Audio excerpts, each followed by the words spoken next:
Hello and welcome to Dave's Delights. As always, I'm Dave and I'm delighted that you're here with me. Today we're going to go through a set of recipes based on a situation that can happen at any point in anyone's kitchen. Happened to Dave. I had a barbecue that I bought for a lot of people, and then just situation happened and suddenly there were a whole lot less people. I ended up with way too much ground beef, in this case hamburger patties. But it's ground beef just like any other ground beef. So rather than freezing it, which I could have just freeze the patties, instead we're going to make pasta and meatballs. We're going to make the sauce, we're going to make the meatballs, we're going to make the spaghetti. By all means, if you don't have a pasta maker, you don't have a manual pasta maker, you don't want to do it by hand, you don't want to do it by scratch, no problem. There is pasta of all kinds at just about any grocery store. So feel free to use pre-made pasta and just cook it to your normal level of doneness. But because I have this thing, I'm going to take advantage of using it. So first off, we need to put in some flour, because the first thing we're going to do is we're going to make the pasta, because I want to let it dry a little bit before I end up cooking it. So being an Italian dish, it's for whatever reason it's in grams. So I have 400 grams of pasta flour, which I'm going to gently feed into this machine.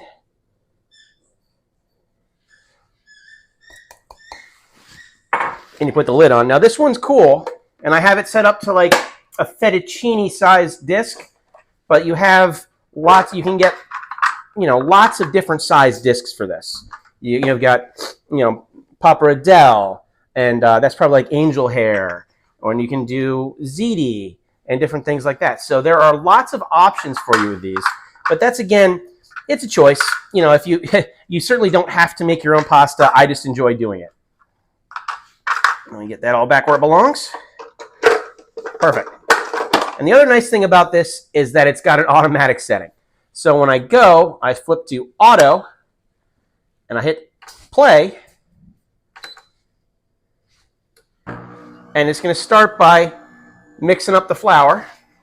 And then I've got 160 grams, which ends up being 150 milliliters of one egg beaten and then topped up to that with water. For the 400 grams of flour, you get this much liquid, and you slowly feed it in. But like any pasta, depending on what the humidity is where you are, it might need a little bit more. It might need a little bit less. If it's still really dry when it's getting ready to start shooting this thing out, at that point I would say you need to just add a little bit more. If it looks like it's turning into goo and you're not done pouring it in, then by all means stop. Maybe even add a little bit extra flour if you need to. Now you can see how quickly it's starting to kind of turn into dough.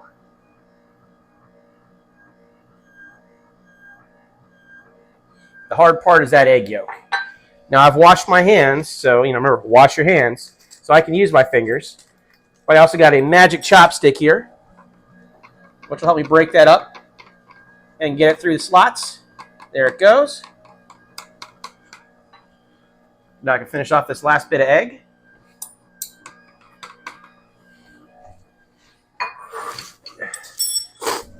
And now this is going to go by until it knows when it's ready. So it's going to knead the dough until it's ready to, and then it's going to reverse, and it's going to shoot an auger, through with the auger, and it's going to actually shoot it out, and then I'm going to cut it off at about this length, which is about 10 inches, 12 inches. That's where I like to have it. But the cool thing about making your own, you can make it as long as you want to.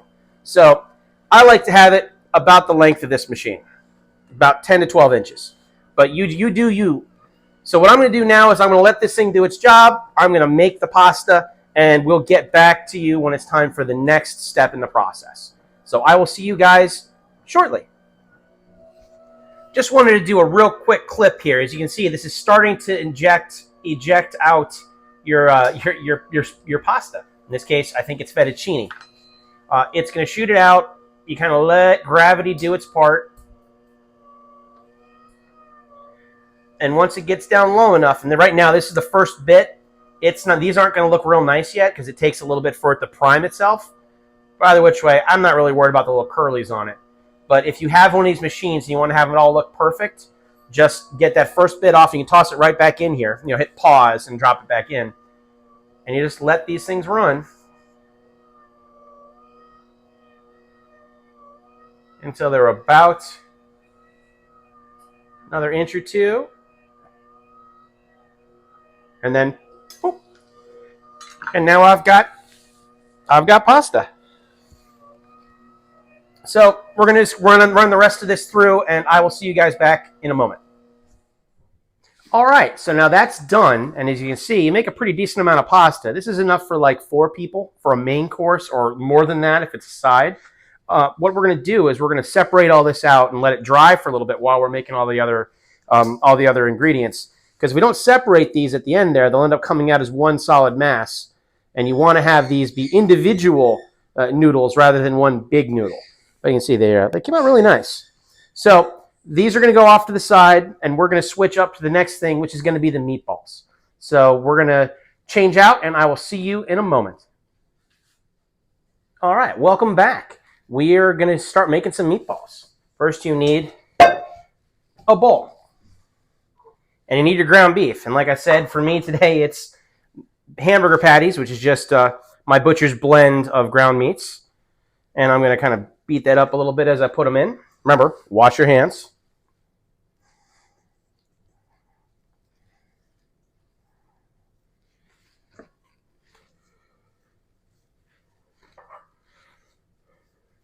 And this is going to get more heavily ground up. And if you start with ground beef, you don't have to worry about this part anyway. But this is going to get more heavily ground up as I'm mixing everything together. There we go. That's done. Now I have 2 large eggs. In they go. 6 tablespoons of breadcrumbs. 2 cloves of garlic, minced. If you've got the pre-prepared, that's what I use a lot of the time. I've never really noticed a major difference in the flavor when I'm doing this kind of thing. There are some applications where you really want to have the fresh garlic. So always have some of that around too.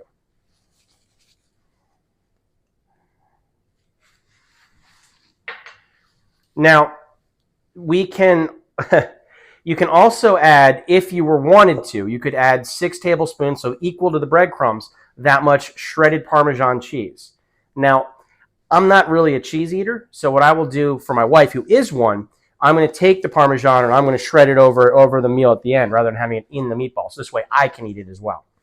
But if you like that, by all means, put that in. I've been told it's excellent inside a meatball. But we need a tablespoon or a tablespoon and a half of freshly chopped parsley. And not the container that it went in. A half a teaspoon of pepper. A full teaspoon of salt. And a half a cup of milk. Here's the hands. And if you saw my meatloaf recipe, you'll know this is where it gets dirty. And we're going to mix this all together real good until it's all combined.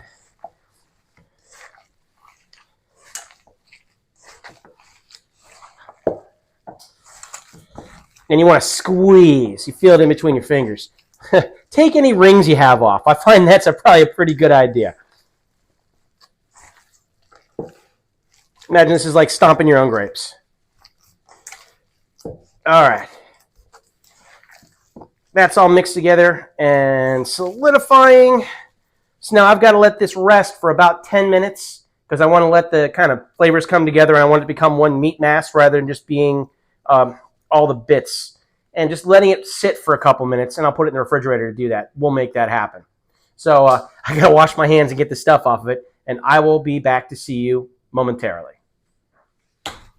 And we're back from the meat mass chill out time, and we're ready to make our meatballs. Now you can make these. I've seen people make meatballs the size of softballs. I like to make them smaller because I don't want them to have to cook for a million years or still be raw in the middle while you're eating the outside that's crunchy. So I'm going to take a small handful. I don't have large hands, but I want to say it's a little bit bigger than a golf ball. Give it a nice roll. Now, There are many ways that you can do this, and if you're going to make a bunch of meatballs, you may need to you might have to do some other planning. So let's talk about this real quick before I lay the pile out. I'm going to bake these ones in the oven. You can bake them ahead of time, freeze them afterwards. You can bake them and eat them right away.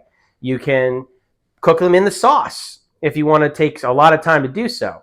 You can brown them on a pan and then toss them in the sauce, or you can freeze them just like this and then cook them when you thaw them later. It's really up to you. I prefer to have them cooked because then I'm just reheating versus having a frozen meatball that is raw. It's just a personal preference thing, but that's up to you. So I'm going to make a couple of these so you can see it, and then I'm going to make the rest of the batch, and we'll see how many that comes out with, because as we know, we've got 2 pounds of meat, so that is a decent number of meatballs. As you see, they're just slightly larger than a golf ball. And let me get these things finished, and I'll be right back with you. So as you can see, these made, that 2 pounds of meat made me, of my size meatballs, 12, 14, 16, 18 meatballs. Now, if you wanted to, you could double that by just cutting these guys in half, and that'd still be a perfectly good size. Personally, I wouldn't go much bigger than this, but that's again, there's a million sizes, a million options. You do you. So since we don't have, like the song said, since we don't have a meatball that rolled outside and turned into a tree, since we don't have the meatball tree, we're going to put these in the oven. Now I've got a 425-degree oven set, and I'm going to put them in for starting at 20 minutes. And then I'm going to take a look at them. I want to see them looking like a browned piece of meatloaf, not like a, they should not be red. They should not be still oozing red juice out of them. They should look like they're a completed meatball that's got a little bit of browning, a little bit of, a little bit of finished look up on the tops. At that point, I'll pull them out, and while we're doing that, we're going to make our sauce, which will be the next step. But these are going in. We'll keep an eye on them, and I'll see you right back for the next step. Here's a real quick action shot. We're 12 minutes in so far, and have a look. You can see they're really doing their thing, but we want to get them kind of more browned, and we definitely have more time to go. We're going to give this another 15 minutes or so. See you soon. Now I want to introduce to you the ingredients for the sauce that we're going to make, because when we're actually making it, it's going to be over on the workstation at the oven. But I've got all the parts here, and it's easier to just kind of show them to you so that way I can put them in as we go while we're actually cooking. So first off, you've got 2 tablespoons of oil, olive oil. And then you have 2 cloves of garlic minced. Again, you can use the pre-prepared, which I am here, but you can certainly mince up your own fresh. We have 28 ounces of pureed tomatoes.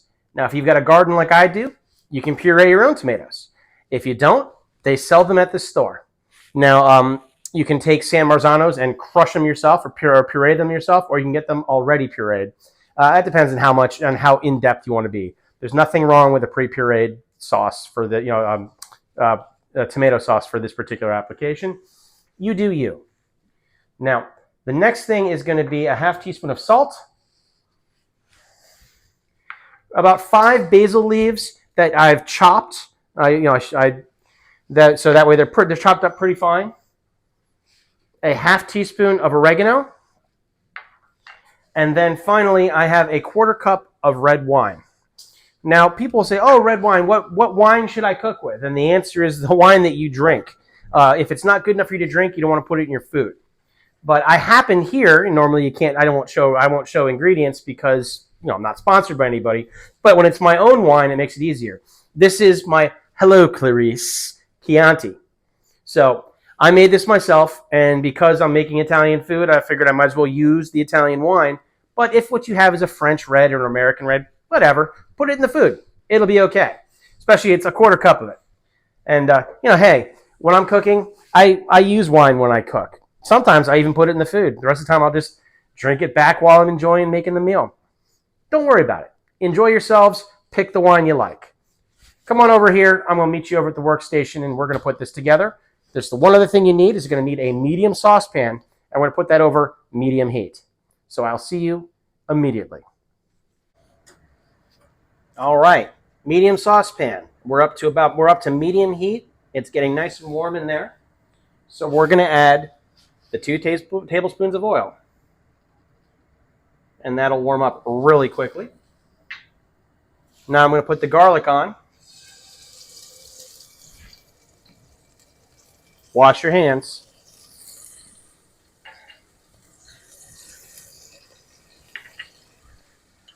And I'm going to add the oregano.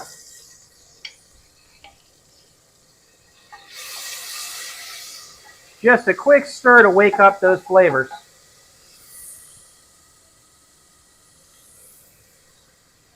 And then in's going to go all the tomato puree.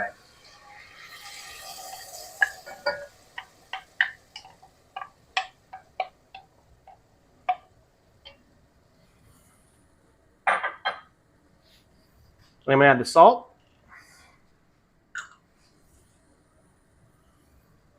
And the wine. And the basil.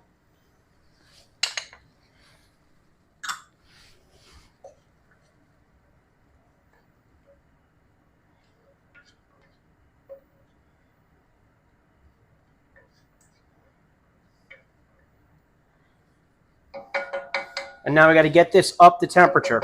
So we want to get this to where it's just starting to bubble, and then we're going to cut it back and let it just go really slow and just simmer until the flavors come together and it's cooked through. Now, this is an optional item. Well, there's 2 optional items here. The one optional item is I like adding some cracked pepper onto my tomato sauce. So I'm going to grind a little bit on. And then option number 2 is you could add Parmesan, some grated Parmesan into this and stir it up so it's integrated into the sauce. Or you could take the rind of a block of Parmesan cheese and drop it in there so it cooks with the sauce. And that's going to give you that Parmesan-y flavor. Now, personally, that's not a flavor I'm looking for, but my wife would certainly love it. So sometimes I'll actually do that for her. And so just let this go. And you got to kind of keep an eye on it, but it's going to take at least 20 minutes for it to kind of come together. And then we're going to do a little bit more with it with the meatballs afterwards. So then it's going to get a total of 40 minutes because I'm going to put the meatballs in here between 10 and 20 minutes before I plate them onto the spaghetti. Anyhow, this now just needs to cook nice and slow. You see I stirred it up. It was starting to bubble. I turned the heat back to low, and I'm just going to let it slowly do its thing and come together here. Now you want to taste this a lot during the process to make sure that the flavors are coming together and see if do I need to add more wine? Is it not salty enough? Do I need to add more of whatever? If it's like it's not, it should get nice and thick. If it's too thick, you can always add more wine or you can add some water to thin it out. If it's way too thin, you can add some tomato paste to tighten it up. I have a tube of double concentrated tomato paste I keep in my fridge just for that purpose, so I can just quickly give it a squeeze rather than opening up an entire jar for a small little bit. Anyhow, this is going to do its thing. We'll see you back once all this stuff is together and we're going to be ready to cook the pasta. Okay, so it's been 25 minutes and I've been checking on these meatballs and they are nicely browned on the edges and looking exactly the way that I want them to come out. So barehanded, I have to get my meatballs out.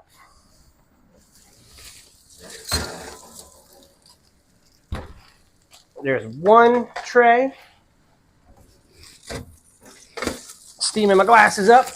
Here's 2 trays. And as you can see, they have a nice browning on the edge. They look like they're cooked. The meat has rendered the fat off. And these are now ready to do whatever you want to do. You can let them cool and you can freeze them. You can let them cool a little bit and you can eat them just how they are. You can sauce them any way you want to sauce them. You can drop them into this pasta sauce, which is what we're going to do. Let those flavors blend together a little bit, and then we're going to start making our spaghetti. So these meatballs are going to go onto a tray, and then I'm going to toss them into the pasta sauce. So I will get that going, and I will see you when we're ready to put the pasta in the water.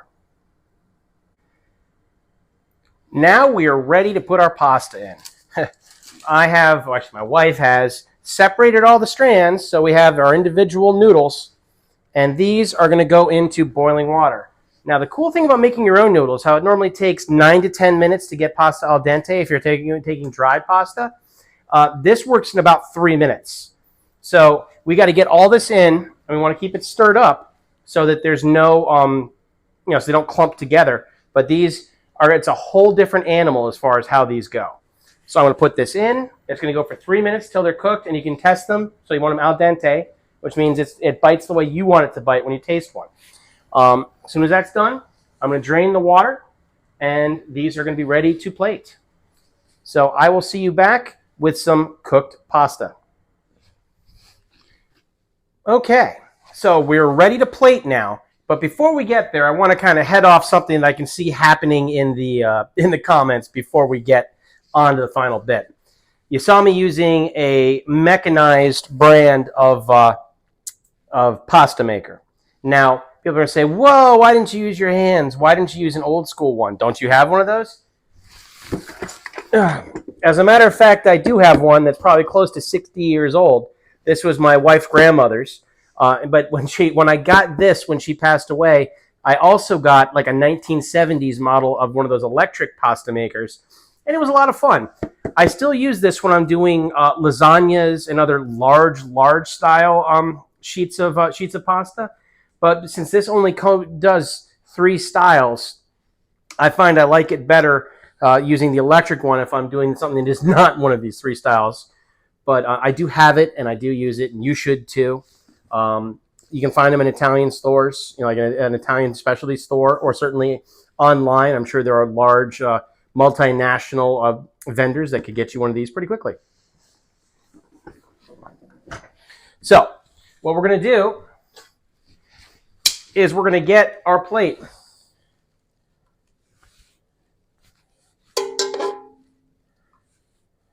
We're going to get a nice pile of the noodles. Now you see, because these are made from scratch and they're made with a thicker gauge, these end up being like a relatively thick noodle, but that's what I'm looking for to hold up to this sauce with the meatballs on top of it. I wouldn't use angel hair here. I'm going to start off by getting one meatball on, and then a second meatball. And then I'm going to give it a nice liberal coating of sauce. We like it saucy in this house. And because I did not put cheese in any other part of this dish so that I can enjoy it myself, I want to make sure that my wife can enjoy this with some cheese on it. So this is a block of Parmesan, and we're going to get a good angle on it. And I'm going to shave a bunch of Parmesan on top of this. Like on top of Old Smoky, all covered in cheese. We're still trying to make that meatball tree. There you go. A little bit of garni. And voila. There is your spaghetti, fettuccine and meatballs with a marinara meat sauce, or marinara sauce with meatballs. And some shredded cheese on top. Bon appetito. I hope to see you guys again. Let me know. This is probably one of the more simple recipes that I've made, but let me know if you give it a try, or if there's something interesting you could do with these meatballs. Shoot me a comment. And remember, if you haven't yet, like and subscribe, and I'll see you next time. Cheers.